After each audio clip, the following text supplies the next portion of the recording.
Alors la cybersécurité est prise au sérieux sur tout le territoire national, et en Île-de-France en particulier. Il faut savoir qu'il y a de nombreux facteurs qui font que l'on a une bonne cybersécurité, à la fois sa préparation, mais également la préparation de tous les agents ou de tous ses employés, la préparation informatique, la préparation technique, et je le disais auparavant, l'entraînement. Et tout ceci requiert des moyens humains, des moyens financiers et du temps pour pouvoir se préparer. Et ça veut dire qu'on n'a pas assez de personnel, de personnes qui sont formées à ces attaques, à nous prévenir, à s'en prémunir dans notre région? Alors le métier de la cybersécurité, très très largement, pas uniquement des gens techniques, mais de manière très large, est en tension. On forme et on a besoin de trouver de nouvelles recrues.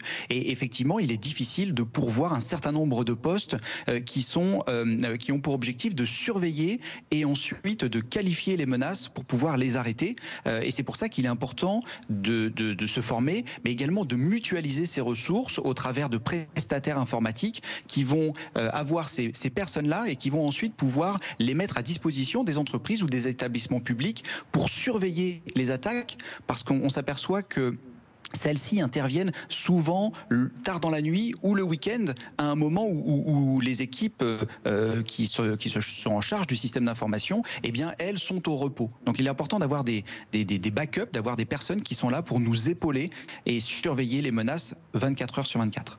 Est-ce que les collectivités et les entreprises de notre région sont suffisamment préparées à faire face à ce genre d'offensives, de pirates de plus en plus fréquentes, notamment dans les hôpitaux, mais aussi d'autres établissements publics de notre région?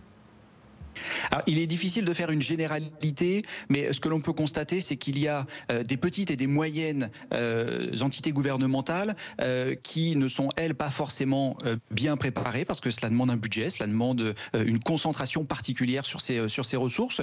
Et puis ensuite, il y a les établissements plus importants qui, malheureusement, on le voit, peuvent se faire attaquer. Donc, d'une manière générale, à partir du moment où on est connecté à Internet, on est vulnérable et il faut toujours penser la cybersécurité comme un chemin. On va vers la cybersécurité, mais jamais on atteint le 100%. Donc, il faut des budgets et une prise de conscience très importante.